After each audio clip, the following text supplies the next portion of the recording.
todos. Toma a liberdade só de falar em pé, até para não atrapalhar aqui o slide.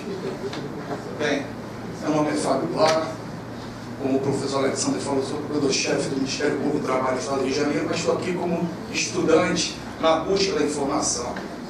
E queria agradecer inicialmente ao professor Alexandre pelo convite, pelo professor Benedito, dizer que é uma honra estar aqui para aprender, na verdade, e trazer um pouco da nossa atuação do Ministério Público do Trabalho dentro desse link no terrorismo. Quando o professor Alexandre me convidou, de imediato eu pensei num convênio que o Ministério Público do Trabalho no Estado do Rio de Janeiro tem com a Caritas, a Arquidiocese do Rio de Janeiro, no acolhimento de refugiados. Esse convênio ele é feito para que nós possamos reverter multas, indenizações de termos de compromisso de ajustamento de condutas, ações civis públicas, para que a Caritas possa promover esse acolhimento. E, claro, ajudar na inserção desses trabalhadores no mercado de trabalho. E é um desafio que a gente tem andado junto nisso, procurando, então, enfrentar os principais obstáculos a essa inclusão desses trabalhadores dentro do mercado de trabalho brasileiro. Mas, rapidamente, até porque o prazo é bastante curto, estamos falando de inclusão laboral, foto de refugiados com carteiras de trabalho, panorama mundial bem rápido. Hoje, isso tudo que eu vou falar hoje, gente, eu estou me baseando no relatório da ACNUR, Alto Comissariado da ONU, Agência das Nações Unidas, que trata da questão afeta aos refugiados. Temos um crescimento no número de deslocamentos na ordem de 60 milhões em termos mundiais. E desse total, temos um percentual de 52% de crianças e jovens de até 18 anos. E as principais causas, dentro desse contexto de graves violações a direitos humanos, conflitos, perseguições, guerrilhas e, claro, a questão do terrorismo. E quando eu falo terrorismo, guerrilha, nós temos na Síria, os colegas falaram, Estado Islâmico, o Congo, temos muitos congoleses aqui no Rio de Janeiro. Esses dias estive num evento na Caritas, de 40 anos, homenageando os 40 anos de atividade. Muitos congoleses falando de refugiados. Afeganistão e Paquistão com o Talibã, Nigéria, Boko Haram, Somália, Mali, todos vítimas de terrorismo, guerrilhas, seja um terrorismo privado, seja um terrorismo de Estado. E aí imagens Boko Haram na Nigéria. E o Brasil, dentro desse contexto mundial, ele é tido como um país pioneiro e de liderança na proteção dos refugiados, porque nós temos uma legislação bastante avançada em termos de reconhecimento e de proteção. Claro que estamos muito longe ainda da questão da efetividade, né? Ter a lei, ter a normativa excepcional. Melhor ainda é conseguirmos dar o quê? Efetividade a isso, e esse é o nosso trabalho. Então, essa legislação moderna, vamos passar rapidamente a Lei 9474 de 97, lembrando que no Brasil, final de 2015, mais de 8.500 refugiados. Então, é uma questão que já está o alerta piscando há bastante tempo. Então, no Brasil quase não se falava em refugiados. Hoje, o Ministério Público do Trabalho, nós temos em termos nacionais um grupo de trabalho que cuida da questão da migração como um todo, inclusive refugiados, e são refugiados de por volta de 80 países diferentes que estão aqui no Brasil. Maioria situada nos grandes centros urbanos, e o Brasil, além de ser um pioneiro, uma liderança reconhecida mundialmente, inclusive pela ONU, na proteção dos refugiados, é reconhecido como um país acolhedor. O acolhimento, né, essa noção de que o Brasil é um país que acolhe, chama ainda mais esses refugiados. Aqui não é o caso de qualquer aula sobre assunto, nem seria eu a melhor pessoa, mas rapidamente lembrando dos institutos básicos, como nós tratamos de refugiado, é a primeira Convenção de Genebra, de 1951, que, primeiro, ela, como ela em 51, período pós-Segunda Guerra Mundial, tem uma abrangência tanto geográfica como temporal bem limitada, porque ela nasceu para que reconhecesse os refugiados naquele período pós-Segunda Guerra. Mas a importância dela reconhece o caráter social e humanitário do problema dos refugiados, deixa claro esse caráter social humanitário, dispõe sobre cláusulas essenciais. Primeiro, define o que é refugiado. Depois fala do princípio da não devolução, ou seja, uma vez reconhecido como refugiado, não podemos devolver ao país de origem ou qualquer outro país que possa pôr em risco a sua vida, a sua integridade, a sua liberdade. E a questão da disponibilização de documentos. Isso aqui é um dos maiores entraves que nós temos para a inclusão não só laboral, mas social dos refugiados. Eu tive a oportunidade de conversar com alguns deles. E aquela curiosidade que ficamos, né? Você sai do seu país, você não traz seus documentos, não é aquela questão? Não, peraí, às vezes eu não saio, eu saio correndo, eu fujo, né? Temos casos, sim, de alguns que conseguem, mas temos casos de prisioneiros que conseguem fugir, ou seja, vem com a roupa do corpo e quando tem. Então, é um dos principais problemas, fora o desconhecimento, né? Vamos tratar um pouco acerca disso. Então, a Convenção da ONU veio procurar assegurar aos refugiados o exercício mais amplo dos seus direitos humanos e das liberdades fundamentais. Período pós-Segunda Guerra Mundial, era de aplicação restrita à Europa e aos eventos que ocorreram até 1º de janeiro de 51, mas depois o que? Demandou-se uma ampliação dessa proteção, sem qualquer limite temporal ou geográfico. E aí, diante dessa necessidade, veio o Protocolo de 1967, que ampliou essa proteção, essa rede de proteção, sem qualquer data ou espaço geográfico. E aí a Convenção mais o Protocolo se transformaram nos principais instrumentos internacionais de proteção aos refugiados. E aí, já chegando ao nosso tema de direitos humanos, não pude deixar de passar rapidamente na Declaração de Cartagena, que ela inovou no sentido, a noção de refugiado, lá da Convenção da ONU, do Protocolo, estava diretamente relacionada a perseguições decorridas, discriminação de raça, cor, origem. E aqui, nessa declaração, se incluiu a grave violação ou violação generalizada de direitos humanos, o fundado temor para justificar a condição de refugiados, que inclusive veio a ser adotada pela nossa legislação.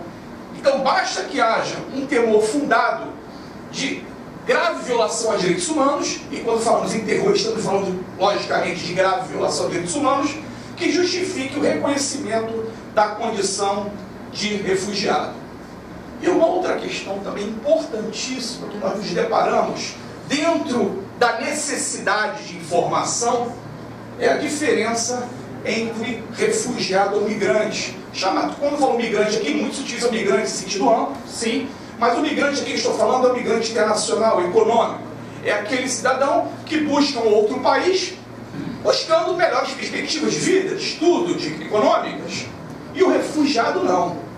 O refugiado, ele está fugindo com o problema, ele está fugindo para proteger sua vida, para proteger a sua liberdade. E aí é necessário que se faça essa diferença para que dizer, olha, ele não está aqui porque necessariamente ele quer, é porque ele precisa. Não foi uma questão de escolha, foi uma questão de necessidade. Então, o refugiado é alguém forçado a deixar seu país em busca de proteção em razão de perseguições e grave violação dos direitos humanos. Então, nós estamos tratando desses refugiados.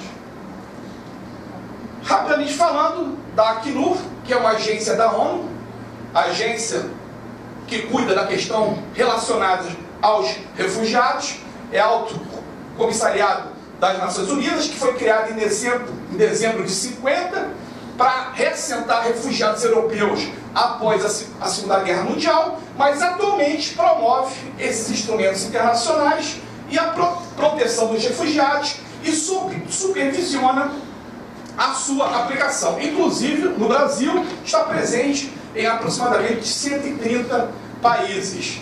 Existem parcerias com entidades não governamentais. Só para que os senhores terem uma ideia, o orçamento do último relatório da Acnur está na ordem de 7 bilhões de dólares.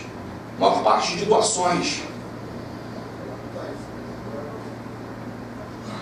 E aqui, a estatística sempre, uma ciência daqui vem nos auxiliar para nós termos noção da gravidade dessa questão. Com base no último relatório do Acnur, aqui, não vou ler tudo, logicamente, não é todo tempo, mas eu destaquei só a questão dos refugiados. Mas olha só, existe primeiro uma diferença entre refugiado, aquele qual foi reconhecido a condição de refugiado, e o solicitante de refúgio. Aquele que já solicitou está aguardando o quê? A decisão, em termos nacionais, pelo CONARE, Comitê Nacional para Refugiados. América do Norte e Caribe, refugiados, 417.190. América Latina, mais de 350 mil. Na África, é o maior número. A África sofre mais que qualquer continente com a questão dos deslocamentos em geral. Olha o número de deslocados internos. Deslocados internos são aqueles que mantêm-se dentro da fronteira do país. Tá? E vão para cidades vizinhas. África, 9.920.000. Refugiados, 3.890.000. Solicitantes de refúgio, 673.000. Depois vem, se não me engano, a Ásia, questão do Oriente Médio.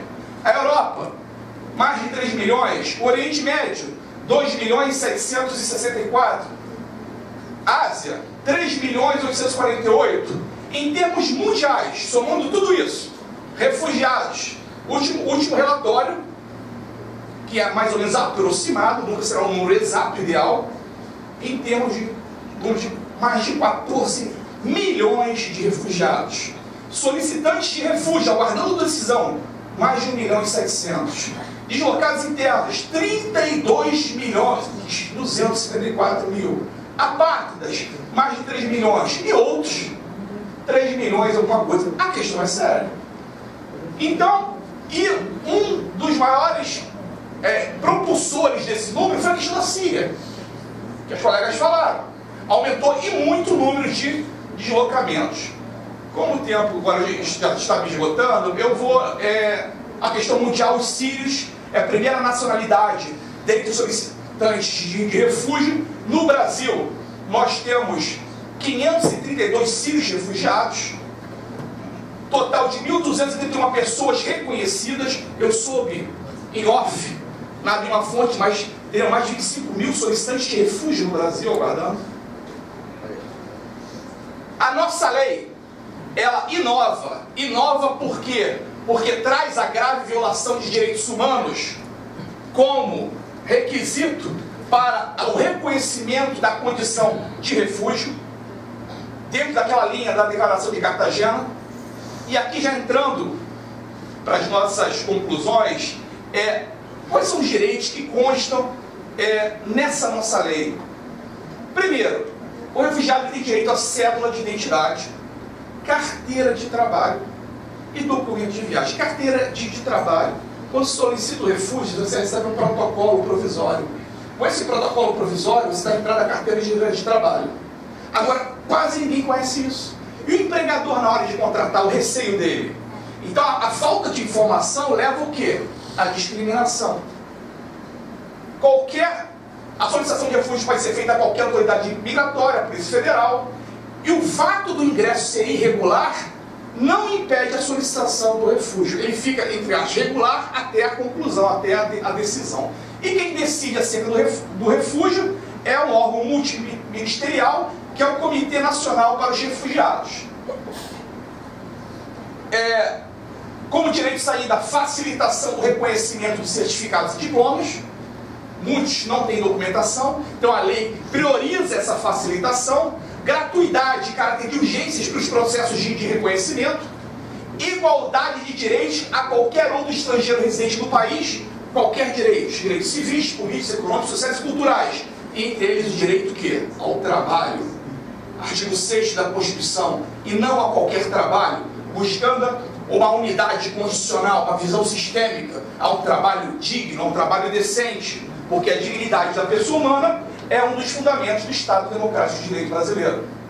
E aí sim, fechando, diante desse quadro, quais são os desafios, os obstáculos a serem transpostos? Primeiro, o idioma. O primeiro convênio que nós firmamos com a Caritas foi destinar recursos para escolas, aprendizagem do português. Nós estamos falando aqui no Rio de Janeiro, tem muitas informações para trazer em pouco tempo, mas temos congoleses, temos sírios, angolanos, que já ajudam a falar português, mas afegãos. Então, a dificuldade no aprendizado da língua portuguesa. Questão cultural, ambientação cultural, ausência de política pública específica. Nós temos uma legislação sim de vanguarda, temos o pioneirismo, mas não temos ainda o quê? Efetividade. O nosso Estado mal dá conta dos nacionais, quiçá, que não são menores, não há nenhum, mas quiçá dos refugiados. E também uma outra questão é a desinformação. E a desinformação, o não conhecimento, traz o quê? O preconceito e a intolerância. Vários empregadores até contrataria, mas ele não tem documento, está dentro do papel, um protocolo. Eu não sei se esse cidadão é terrorista, de onde veio, que muitos confundem refugiado com fugitivo. Está fugindo do seu país porque está devendo alguma coisa. É a visão. Esses são os entraves. A dificuldade de reconhecimento de diplomas e certificados. Temos muitos doutores que vêm sem diploma, não tem nada, tiveram que abandonar. Como muitas pessoas também analfabetas, que pegaram empréstimos, fugiram e precisam o quê? De capacitação, de qualificação profissional. Isso tudo piorando num cenário de crise econômica. Mais de 11 milhões de desempregados no Brasil, atualmente. A competitividade é grande. A possibilidade de precarização das relações de trabalho aumenta ainda mais. É o que nós chamamos de dumping social. E por fim, eu não preciso falar da vulnerabilidade que esses cidadãos se encontram. Fugindo, muitas vezes sem documento, com mero protocolo. Então são vítimas de precarização das relações de trabalho, ou seja, trabalhos degradantes, em condições análogas de escravo. E aí, além de tentar essa inclusão, temos que combater também o quê? Esse mal, que não assola, logicamente, não só os refugiados, mas todos os trabalhadores brasileiros. Esse mal do trabalho em condições análogas a de escravo, que não está muito longe daqui, não está só na zona rural. Temos muitos trabalhos degradantes, o Ministério Público tem uma atuação forte nesse sentido, em grandes centros urbanos, como aqui no Rio de Janeiro.